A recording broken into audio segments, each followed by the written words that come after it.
அப்போ நான் நினச்சேன், I humbled myself. My grandmother was a great woman. நிறைய ஊழியர்களை அவங்க செய்திருக்காங்க. இந்த காலத்தில் இருக்க ஏசிய ஸ்தாபகராங்க பாஸ்டர் நல்லையா, பாஸ்டர் சுந்தரம், எல்லாரையும் அவங்க தான் வந்தாங்க. அது நினைவு எனக்கு சிரிப்பு, எனக்கு அது இது வந்துச்சு. அடப்பா, இந்த பையன் இதெல்லாம் நினச்சிட்ருக்கானே, சீரியஸாக நினச்சிட்ருக்காங்க. அப்போ எனக்காக இதே நம்ம புதிய ஏற்பாட்டில் இருந்துச்சு, தீமோத்தேயுக்கு இருந்துச்சு. அவன் பாட்டி ஆகிய பாட்டி ஜோம் பண்ணிச்சு விசுவாசத்துக்காக. அதனால் அவன் விசுவாசம் ஏறிடுச்சு. அப்போ நமக்காக ஜோம் பண்ணுறதுக்கு ஒரு செட் இருக்கணும். அதனால் இதுலேருந்து ஒரு அறிய வேண்டியதுன்னா, வயசானதுங்கெல்லாம் கொஞ்சம் உட்கார்ந்து ஜோம் பண்ணுற வேலையை பார்க்கணும். கூடி இருந்து என்னத்தை ஜோம் பண்ணோம், சபிக்கக்கூடாது, நாசமாக போங்கன்னு சொல்லக்கூடாது. அதுக்கு பதிலாக ஆசீர்வதித்து அவங்கள, கர்த்தாவே என் சந்ததி நீங்கள் சொன்னாதான் நடக்கும், உம்மை வீட்டில் வைக்கிறேன்னா அவர் கண்ணு வச்சு பார்த்து பார்ப்பார். அப்போ நம்மளை கைவிட மாட்டார். சரி, அப்போ பாருங்கள், இப்போ அதுதான் அவன் சொல்கிறான். என்னுடைய மூதாதையர் சொன்னாரே, இப்போதும் இதோ இஸ்ரவேலர் எகிப்து தேசத்திலிருந்து வருகிற போது அம்மோன் புத்திரர், மோவாபியர், சேயீர் மலை தேசத்தாருடைய சீமைகள் வழியாய் போக நீர் உத்தரவு கொடுக்கவில்லை. ஆகையால் அவர்களை விட்டு விலகி அவர்களை நாசப்படுத்தாதிருந்தார்கள். இப்போது லா பேசுகிறான். Next reasoning. நான் அன்றைக்கே போட்டிருப்பேன் இவங்கள, நாங்கள் எதுவுமே பண்ணல, நீங்கள் உத்தரவு கொடுக்கல, அதனால நான் ஒன்றும் செய்யலை. லீகல் ஆர்கியூமெண்ட்ஸை கொண்டு வந்து வைக்கிறான். ஜெபம் இப்படி தான் இருக்கணும். இன்றைக்கி இதை விட்டுட்டு கர்த்தாவே புலம்பி புலம்பி புலம்பி வயிற்றுலையும் வாயும் அடித்து ஜெபம் பண்ணி மக்களை அட்ராக்ட் பண்ணி இது மாதிரி ஜெபம் பண்ணுறது. மக்கள் நம்ம ஊர் மக்கள் அது சாரி சொல்கிறதுக்கு தவறாக நினைக்கணும். ஒரு பிரியாணி போட்டால் அழுன்னு சொன்னால் அழுதுருவாங்க. அப்படியே கேட்கல கர்த்தர். இப்போ நம்ம என்ன எப்படி ஜெபம் பண்ணோம், pattern of prayer. I am scared, ரீசனே கிடையாது அவங்ககிட்ட. Legally he is off balance. நான் லீகலாக சவுண்டாக இருக்கிறேன். ஆகவே என் தேவன் கர்த்தாவே நீங்கள் எனக்கு உதவி செய்யுங்கன்னு சொல்லி கேட்குறான். சரி, இப்போ எல்லாமே 12வது வசனம் வாசிங்க. எங்கள் தேவனே, அவர்களை நீர் நியாயம் தீர்க்க மாட்டீரோ? நியாயம் தீர்க்க மாட்டீரா? எங்களுக்கு விரோதமாக வந்த இந்த ஏராளமான கூட்டத்திற்கு முன்பாக நிற்க எங்களுக்கு பலன் இல்லை. பலன் இல்லை ஐயா, எனக்கு பலன் இல்லை, ஒன்றுமே கிடையாது. நான் பாட்டுக்கு ஒரு மாதிரி ஸ்டேஜில் இருக்கிறேன். பலன் இல்லை. பலன் இல்லாதவனுக்கும் பலனற்றவனுக்காகவும் உதவி செய்கிறது லேசான காரியம். அப்போ அவன் போய் கேட்குறாங்க. சோர்ஸ் என்ன சொல்லுது? சோர்ஸ் கர்த்தர். கர்த்தர் என்ன சொல்கிறாரு? கர்த்தர்கிட்ட போய் அப்பீல் பண்ணுறான். இன்றைக்கி நம்ம உபவாச கூட்டங்களையும் கர்த்தரை நோக்கி அப்பீல் பண்ணணும். நாங்கள் செய்ய வேண்டியது இன்னதென்று எங்களுக்கு தெரியவில்லை, ஆகையால் எங்கள் கண்கள் உம்மையே நோக்கி கொண்டிருக்கிறது என்றான். என் கண்கள் உண்மையை நோக்கி இருக்கேன்னு தெரியல, நான் உண்மையை தான் பார்த்துட்டு இருக்கிறேன். நம்ம உலகத்தில் செய்கிற காரியம் என்ன தெரியுமா? நம்ம கர்த்தரவே நான் உண்மை நோக்கி கொண்டிருக்கேன்னு சொல்லிட்டு நம்ம சொந்த சித்தத்தை செய்துருவோம். இதுதான் பிரச்சனை. இந்த பிரச்சனை இது வரும்போது நிச்சயமாக அதில் உதவுவோம். அப்புறம் கர்த்தாவே ஏன் என்னை கைவிட்டு உன் சொந்தத்தை செய்யாத, அவர்கிட்ட விட்டுட்டீங்கன்னா just leave it. He knows what to do. இன்றைக்கி நம்ம ஜனங்கள் பண்ணுறது என்னென்னா, சொந்தமாக சொந்த சித்தத்தை செய்வாங்க. இவனுக்கு ஐடியாவே இல்லைன்றான். யூதா கோத்திரத்தார் அனைவரும், அவர்கள் குழந்தைகளும், அவர்கள் பெண் ஜாதிகளும், அவர்கள் குமாரரும் கூட கர்த்தருக்கு முன்பாக நின்றார்கள். மொத்தமாக கும்பலாக நின்றுட்டாங்க. அவன் பஞ்சாதிகள் குழந்தைகள் எல்லாம் கூட்டமாக வந்து நின்றுட்டாங்க.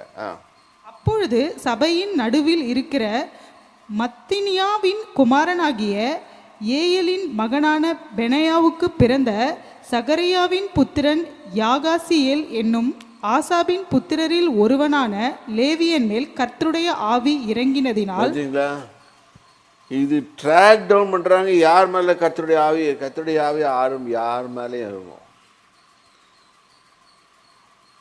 நீ நம்ம ஊரில் தீர்க்கதரிசின்னு பட்டம் எடுத்து சுற்றுறாங்க தெரியுமா, அவங்கள்லாம் கொஞ்சம் பார்க்கணும்.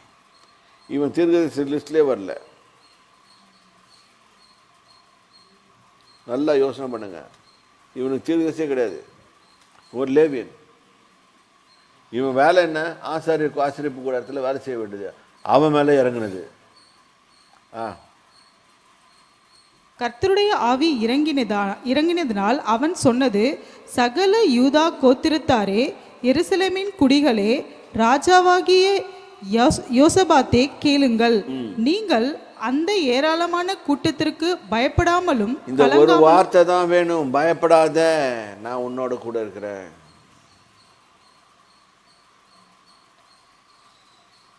ஆனால் இது ப்ராக்டிக்கலாக உள்ள இறங்கும் போது தான் தெரியும் இது எவ்வளோ சீரியஸான மேட்டர். இல்லாட்டி பயந்துருவோம், நம்ம பயந்து போய் நடுங்கி உட்காந்துருவோம்.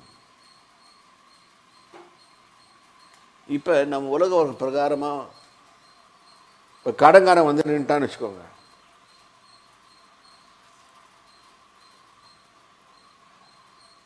சப்போஸ் உங்களுக்கு ஒரு 10 லட்ச ரூபா கடன் இருக்குது. இப்போ இந்த கடன்காரன் வந்து நின்ட்டான் வாசலில், எப்படி இருக்கும்? இல்லாட்டி எவனாவது ஒருத்தன் வந்து நிற்கிறான், ஏழை கூடமாக வந்து நிற்கிறான், மானம் புழையிடும், ஒன்றுமே தெரியாது, என்ன பண்ணுறதுன்னு தெரியாது.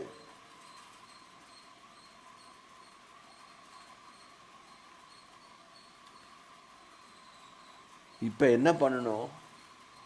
ஆண்டவரே, என்ன கடன்காரன், பிசாசு கூட ஒரு கடன்காரன் தான்.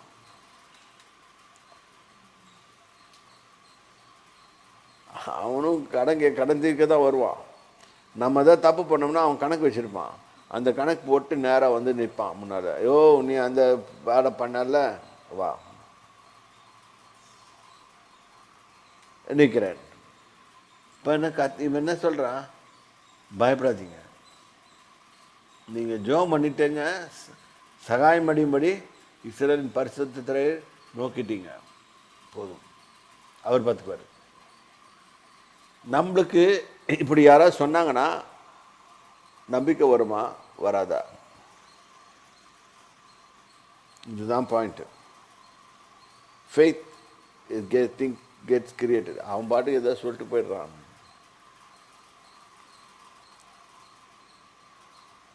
ஏன்னா இந்த மாதிரி தீர்க்கதரிசிகள் நிறைய வந்தனால நம்ம அப்படி சொல்கிறோம். அதான் நான் என்ன சொல்கிறேன், ரூமில் பூந்து கதவை மூடிக்கோங்க. கதவை மூடிட்டு நேராக போய் அவர்கிட்ட போய் உட்காந்துருங்க. அவர் சொல்லுவார், பயப்படாது, நான் கூட இருக்கேன்.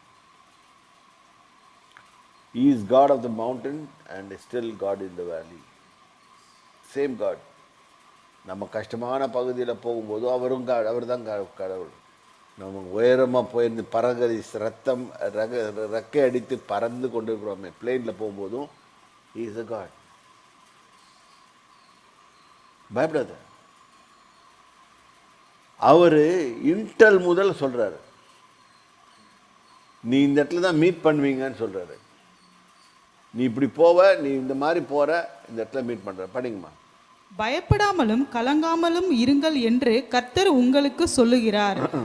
இந்த யுத்தம் உங்களுடையது அல்ல, தேவனுடையது.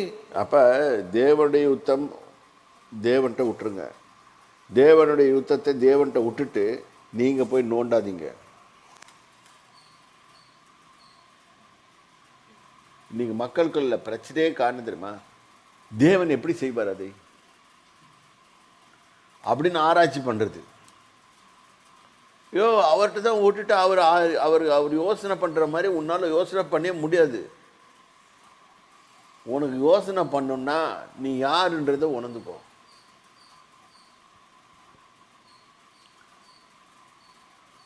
அன்றைக்கி ஒரு இது சேனலில் ஒருத்தர் பார்த்தேன், சொன்னான், அவன் சொல்லிட்டு இருக்கிறான், ஐயோ ஒரு ஆள் பேசுகிறான், இந்த பூமியில் நம்ம ஒரு சின்ன ஒரு புள்ளி கூட இல்லை கிடையாது, அதில் உலகம் எவ்வளோ எவ்வளோ யூனிவர்ஸ் இருக்குது, எவ்வளோ பெருசாக இருக்குது, அதை உண்டாக்குனவர் அதை பார்த்துட்டு இருக்கிறாரு. இது நம்ம வந்து அவன் அதை சொல்ல மறக்கிறான். நம்ம வந்து ஒன்றும் ஒரு பொருட்டில்லை, அதை அவன் புரிஞ்சுக்கிட்டான். அவனே சொல்கிறான், நம்ம பல மில்லியன் வருஷத்துக்கு முன்னால் குரங்குல டுபாக்கு ஒரு பொய்ன்னு சொல்கிறான். த so called scientist, tobacco scientist, இவங்கெல்லாம் இப்படி சொல்கிறாங்க. இப்போ கர்த்தர் சொல்கிறாரு அவங்கக்கிட்ட, நீ போ, எதிர்க்கு எதிரிக்கு எதிர்கொண்டு போ, பயப்படாத.